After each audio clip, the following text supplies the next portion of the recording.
anything in India, even semiconductor, everything we are launching.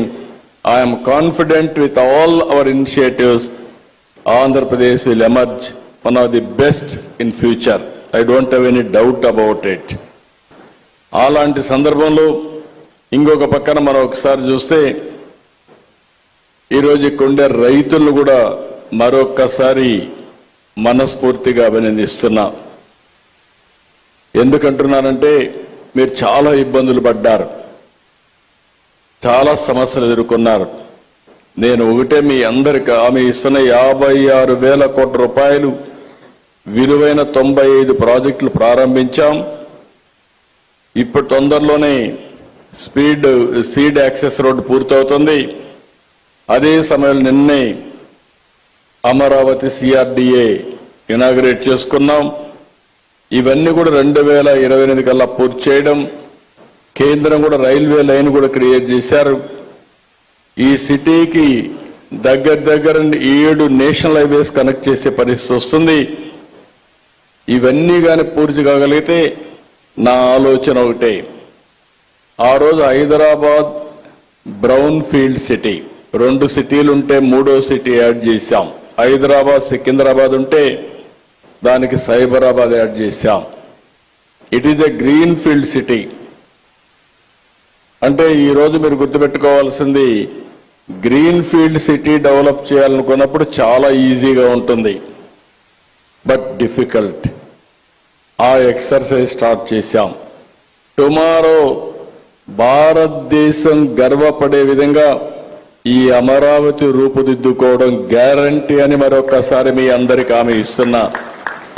You name anything, green buildings, green energy, and also all ఒక water అయితే plenty of water, blue, green, and also beautification. If you see, nowhere in the country this type of hills.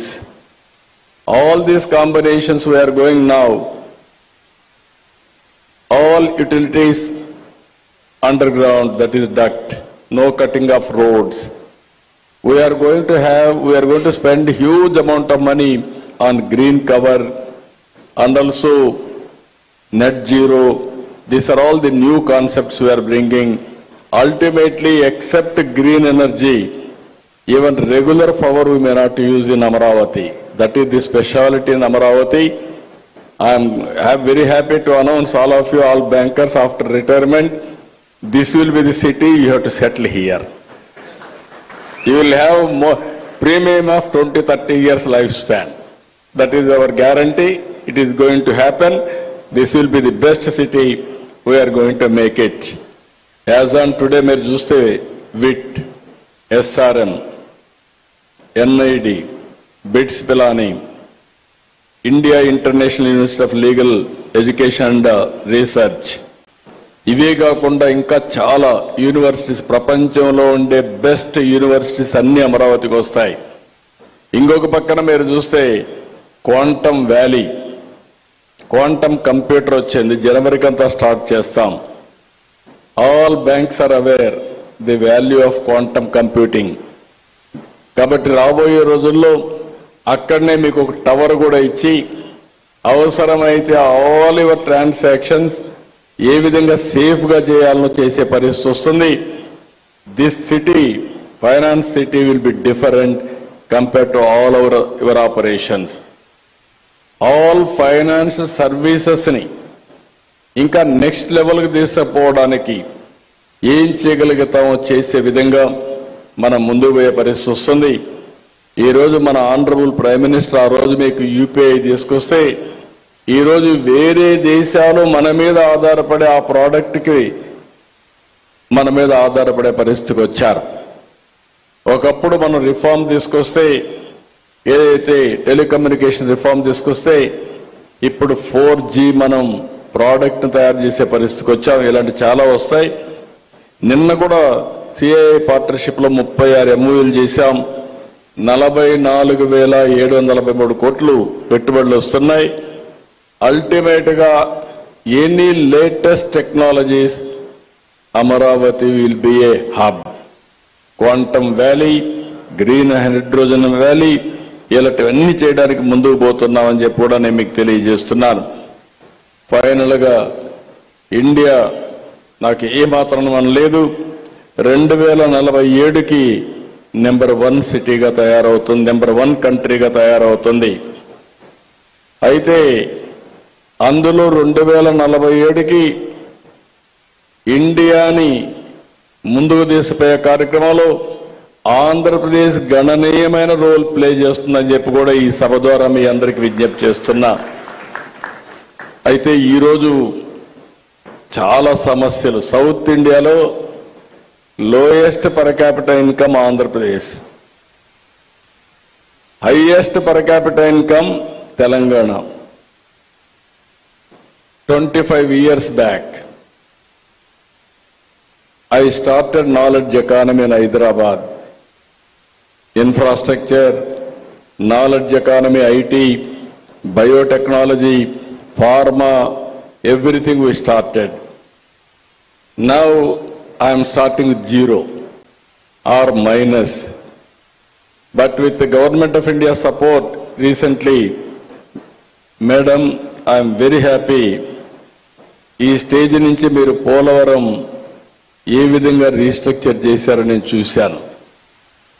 ఆశ వదులుకున్న పోలవరాన్ని మళ్ళీ diaphragm వాళ్ళు కూడా కొత్త, మీరు ఏమాత్రం compromise కాకుండా మీరు డ్యామేజ్ అయింది, దీనివల్ల భవిష్యత్తులో చాలా సమస్యలుంటాయి, అదనంగా డబ్బులైనా పర్వాలేదు అంటే దగ్గర 400 కోట్లతో ఒక డయాఫామ్ వాళ్ళు కట్టి దాన్ని రిపేర్ చేస్తే 200-300 కోట్లు అవుతుందంటే కాదు, కొత్తగా వెళ్ళమని అదనంగా 1000 కోట్ల రూపాయలు శాంక్షన్ చేసి ఆ ప్రాజెక్టును పూర్తి చేసే బాధ్యత తీసుకున్నారు. I'm assuring you by 2027 before March we wanted to complete the project and we want to dedicate to the nation. That is our commitment. We are working. 2028కి మీ అందరి సహకారంతో అమరావతి ఒక స్థాయికి వస్తుంది. ఇంకొక పక్కన విశాఖపట్నం స్టీల్ ప్లాంట్, ఎన్నో ఉద్యమాలు జరిగాయి. విశాఖ ఉక్కు ఆంధ్రుల హక్కుని ఉద్యమాలు చేసి ప్రాణ త్యాగాలు చేసి ఆ ప్రాజెక్టు సాధించుకుంటే ఇటీవలది సిక్ అయ్యే పరిస్థితి వచ్చింది, ప్రైవేటైజేషన్కు పోయే పరిస్థితికి వచ్చింది.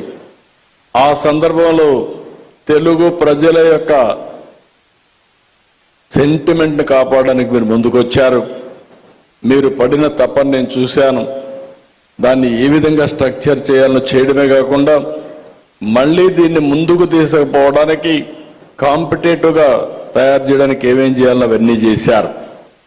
అదే మరి బిగ్ ప్రాజెక్ట్స్ మీరు చూస్తే రిఫార్మ్స్ వచ్చిన తర్వాత మొట్టమొదటిసారిగా $15 billion వచ్చిన ఏకైక ప్రాజెక్టు గూగుల్ విశాఖపట్నంలో data centre and artificial intelligence. అది వచ్చినప్పుడు వాళ్ళు కొన్ని అనుమానాలు ఇవన్నీ అడిగితే వాళ్ళ అనుమానాలన్నీ నివృత్తి చేసి ఆ ప్రాజెక్టు విశాఖపట్నానికి వచ్చిందంటే అది పూర్తిగా మీ సహకారం, ప్రధానమంత్రి ఆశీస్సులు.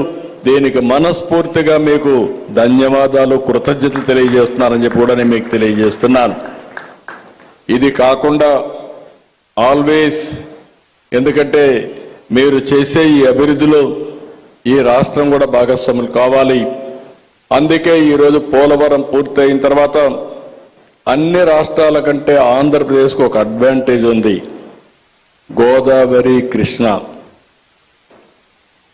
దీంట్లో కూడా గోదావరిలో ఎక్కువ నీళ్లు సముద్రానికి పోతున్నాయి. ఆవరేజ్న 100 సంవత్సరాలు చూస్తే 2800 టీఎంసీ నీళ్లు సముద్రానికి పోతున్నాయి. అందులో 200 టీఎంసీ నీళ్లు వాడుకోగలిగితే కరువు అనే మాట ఈ రాష్ట్రంలో రాదు. దానికి ఒక ప్రాజెక్ట్ తయారు చేశాం. అదే ప్రాజెక్ట్ మీరు చూస్తే పోలవరం నుంచి నల్లమల రిజర్వాయర్కి ఈ ప్రాజెక్ట్ని మీరు కానీ ఈ సంవత్సరం పూర్తి చేస్తే దాన్ని ముందుకు తీసుకెళ్లి 3 సంవత్సరాల్లో పూర్తి చేయగలిగితే ఆంధ్రప్రదేశ్ రాష్ట్రానికి ఇది ఒక వరంగా తయారవుతుంది. రాయలసీమ కూడా సస్యశ్యామలం అవుతుంది, నీటి సమస్య పరిష్కారం అవుతుంది. ఇది ఏ రాష్ట్రానికి కూడా సంబంధించిన ప్రాజెక్టు కాదు. సముద్రంలోకి పోయే మిగులు జలాలు వాడుకొని ఈ రాష్ట్రాన్ని అభివృద్ధి చేసి దేశ ఆర్థిక వ్యవస్థకు తోడ్పాటిచ్చే పరిస్థితి వస్తుంది. దీనికి సహకరించవలసిందిగా మేడం గారిని కోరుతున్నా. రెండోది, మీరు ఒకసారి చూస్తే రాయలసీమ ఒకప్పుడు రాయలసీమ రాళ్లసీమగా మారిపోతుందని, ఎడారిగా మారిపోతుందనే పరిస్థితికి వచ్చింది. తాగేదానికి కూడా నీళ్ళు లేని పరిస్థితి వచ్చాయి.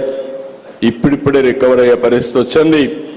ఇప్పుడు రాయలసీమని ఒక హార్టికల్చర్ హబ్గా తయారు చేయాలని ఈరోజు మీరు చూస్తే 40-50 హార్టికల్చర్ ప్రొడక్షన్స్ అంతా అక్కడ చేసే పరిస్థితికి వచ్చాం. ప్రపంచానికి హబ్గా తయారు చేయడం కోసం ముందుకు పోతున్నాం. ఇక్కడ మేడం గారిని ఒకటే రిక్వెస్ట్ చేస్తున్నా, దీన్ని కానీ మీరు ముందుకు ఒకసారి ఆలోచించి సహకరిస్తే, కొంత ఫైనాన్షియల్ సహకరిస్తే ఇది ప్రపంచానికే గర్వకారణంగా పండ్లు ఎగుమతికి కూడా సహకరించవలసిందిగా వారిని కోరుతున్నా. ఇంకొక పక్కన పూర్వోదయ ప్రాజెక్టు కింద ఈ 4-5 రాష్ట్రాలకు ఆర్థిక సహాయం చేయడానికి కేంద్ర మంత్రి గారు అనౌన్స్ చేశారు.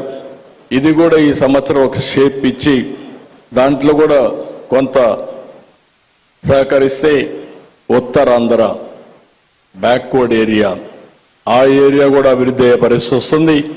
అదే మరి రాష్ట్రంలో మిగిలిన ప్రాంతాలకు కూడా కొంత సహకరిస్తే అక్కడ ప్రాజెక్ట్స్ చేసుకోవడానికి అవకాశం వస్తుందని చెప్పి తెలియజేసుకుంటూ, ఇప్పటి వరకు మీరు సహకరించిన విధానం వల్ల చాలా వరకు రికవర్ అవుతున్నాం.